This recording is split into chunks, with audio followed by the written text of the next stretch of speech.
हर हर महादेव, जय भोलेनाथ। नमस्कार दोस्तों, मैं हेमलता उपाध्याय आप सभी का अपने चैनल पर बहुत बहुत स्वागत करती हूँ। दोस्तों, आज हम सुनेंगे श्रावण मास महात्म्य का तीसरा अध्याय। श्रावण माह में की जाने वाली भगवान शिव की लक्ष्य पूजा का वर्णन। संत कुमार बोले, हे भगवान, आपने श्रावण मासों का संक्षिप्त वर्णन किया है। हे स्वामीन, इससे हमारी तृप्ति नहीं हो रही है, अतः आप कृपा करके विस्तार से वर्णन करें, जिसे सुनकर हे सुरेश्वर मैं कृतकृत्य हो जाऊंगा। ईश्वर बोले, हे योगीश, जो बुद्धिमान नक्तव्रत के द्वारा श्रावण मास को व्यतीत करता है, वह 12 महीनों में नक्तव्रत करने के फल का भागी होता है।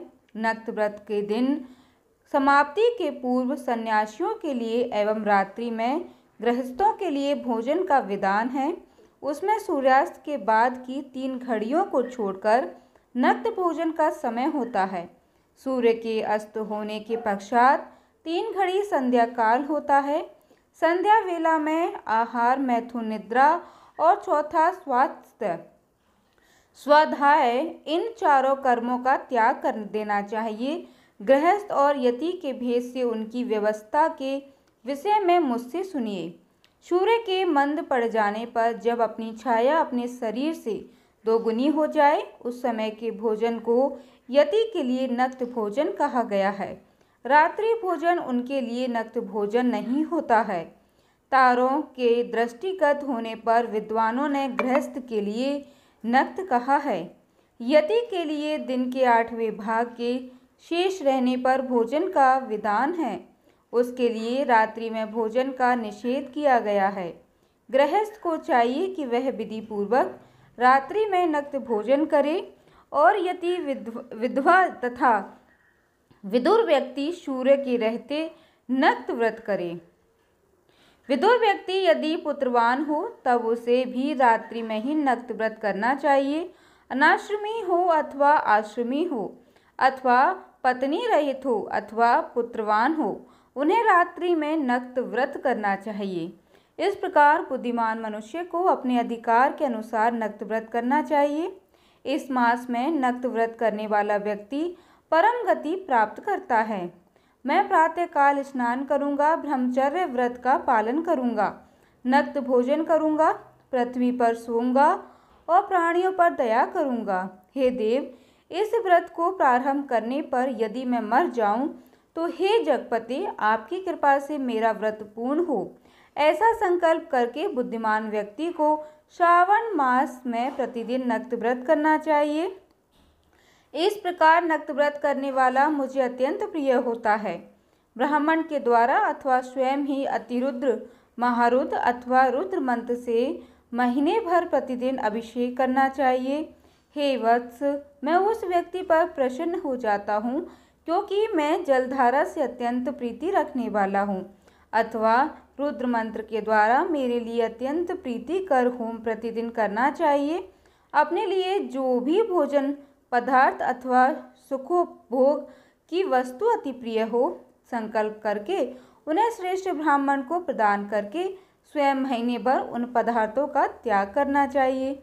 हे मुने, अब इसके बाद उत्तम लक्ष्य पूजा विधि को सुनिए। लक्ष्मी चाहने वाले अथवा शांति की इच्छा वाले मनुष्य को लक्ष्य बिल्व पत्रों या लक्ष्य दुर्वा दलों से शिव की पूजा करनी चाहिए। आयु की कामना करने वाले को चंपा के लक्ष्य पुष्पों की तथा विद्या चाहने वाले व्यक्ति को मल्लिका या चमेली के लक्ष्य पुष्पों से श्री हरि की पूजा करनी चाहिए। शिव तथा विष्णु की प्रसन्नता तुलसी के दलों से सिद्ध होती है। पुत्र की कामना करने वाले को कटेरी के दलों से शिव तथा विष्णु का पूजन करना चाहिए। बुरे स्वप्न की शांति के लिए धान्य से पूजन करना प्रशस्त होता है।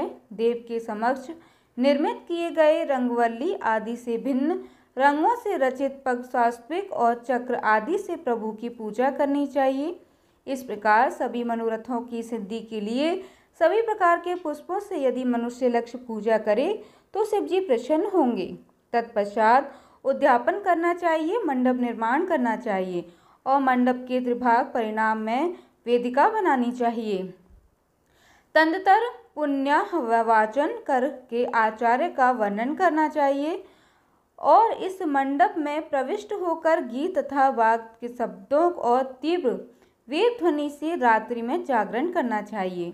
वेदिका के ऊपर उत्तम लिंग तो भद्र बनाना चाहिए और उसके बीच में चावलों से सुंदर कैलाश का निर्माण करना चाहिए। उसके ऊपर तांबे का अत्यंत चमकीला तथा पंचवल्लभ युक्त कलश स्थापित करना चाहिए और उसे रेशमी वस्त्र से वैशिष्ट कर देना चाहिए। उसके ऊपर पार्वती पति शिव की सुवर्ण में प्रतिमा स्थापित करनी चाहिए।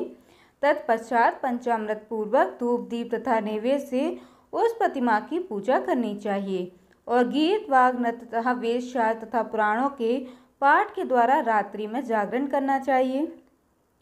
इसके बाद प्रातःकाल भली भांति स्नान करके पवित्र हो जाना चाहिए और अपनी शाखा में निर्दृष्टि विधान के अनुसार वेद का निर्माण करना चाहिए। तत्पश्चात मूल मंत्र से या गायत्री मंत्र से या शिव के सहस्त्र नामों के द्वारा तिल तथा घृत मिश्रित खीर से होम करना चाहिए अथवा जिस मंत्र से पूजा की गई है उसी से होम करके पूर्णाहुति डालनी चाहिए। इसके बाद वस्त्र अलंकार तथा आभूषणों से भली भांति आचार्य का पूजन करना चाहिए। तत्पश्चात अन्य ब्राह्मणों का पूजन करना चाहिए और उन्हें दक्षिणा देनी चाहिए। जिस जिस वस्तु से उमापति शिव की लक्ष्य पूजा की हो उसका दान करना चाहिए। स्वर्णमयी मूर्ति बनाकर शिव की पूजा करनी चाहिए। यदि दीप कर्म किया हो तो उस दीपक का दान करना चाहिए। चांदी का दीपक और स्वर्ण की वर्तिका अर्थात बत्ती बनाकर उसे गोघृत से भरकर सभी कामनाओं अर्थात अर्थ की सिद्धि के लिए उसका दान करना चाहिए। इसके बाद प्रभु से क्षमा प्रार्थना करनी चाहिए और अंत में 100 ब्राह्मणों को भोजन कराना चाहिए। हे मुनि, जो व्यक्ति इस प्रकार पूजा करता है मैं उस पर प्रसन्न होता हूँ। उसमें भी जो श्रावण मास में पूजा करता है उसका अनंत फल मिलता है। यदि अपने लिए अत्यंत प्रिय कोई वस्तु मुझे अर्पण करने के विचार से इस मास में कोई त्यागता है तो अब उसका फल सुनिए। इस लोक में तथा परलोक में उसकी प्राप्ति लाख गुना अधिक होती है। सकाम करने से अभिलषित सिद्धि होती है और निष्काम करने से परम गति मिलती है। इस मास में रुद्राभिषेक करने वाला मनुष्य उसके पाठ की अक्षर संख्या से एक एक अक्षर के लिए करोड़ करोड़ वर्षों तक रुद्रलोक में प्रतिष्ठा प्राप्त करता है। पंचामृत का अभिषेक करने से मनुष्य अमृतत्व प्राप्त करता है। इस मास में जो मनुष्य भूमि पर शयन करता है उसका फल भी मुझसे सुनिए। हे द्विजश्रेष्ठ, वह मनुष्य 9 प्रकार के रत्नों से जड़ी हुई सुंदर वस्त्र से आच्छादित बिछे हुए कोमल गद्दे से सुशोभित देश तकियों से युक्त रम्य स्त्रियों से विभूषित रत्न निर्मित दीपों से मंडित तथा अत्यंत मृदु और गरुड़ाकार प्रवाल मणि निर्मित अथवा हाथी दांत की बनी हुई अथवा चंदन की बनी हुई उत्तम तथा शुभ शैया पर प्राप्त करता है। इस मास में ब्रह्मचर्य का पालन करने से वीर की दृढ़ पुष्टि होती है। ओज बल शरीर की दृढ़ता और जो भी धर्म के विषय में उपकारक होते हैं वह सब उसे प्राप्त हो जाता है। निष्काम ब्रह्मचर्य व्रति को साक्षात ब्रह्म प्राप्ति होती है और सकाम को स्वर्ग तथा सुंदर देवांगनाओं की प्राप्ति होती है। इस मास में दिन रात अथवा केवल दिन में अथवा भोजन के समय मौन व्रत धारण करने वाला भी महान वक्ता हो जाता है। व्रत के अंत में घंटा और पुस्तक का दान करना चाहिए। मौन व्रत के महात्म से मनुष्य सभी शास्त्रों में कुशल तथा वेदांग में पारंगत हो जाता है तथा बुद्धि में बृहस्पति के समान हो जाता है। मौन धारण करने वाले का किसी से कलह नहीं होता, अतः मौन व्रत अत्यंत उत्कृष्ट है। इसी प्रकार दोस्तों, श्री स्कंद पुराण के अंतर्गत ईश्वर संत कुमार संवाद में श्रावण मास महात्म्य में नक्त व्रत लक्ष्य पूजा भूमि शयन मौनादि व्रत कथन नामक 3रा अध्याय पूर्ण हुआ। प्रेम से बोलिए हर हर महादेव, जय भोलेनाथ। कथा श्रवण करने के बाद कमेंट में हर हर महादेव ज़रूर लिखिएगा। साथ ही हमारे वीडियो को लाइक कीजिएगा और चैनल को सब्सक्राइब कर लीजिएगा। जय माता दी दोस्तों, धन्यवाद।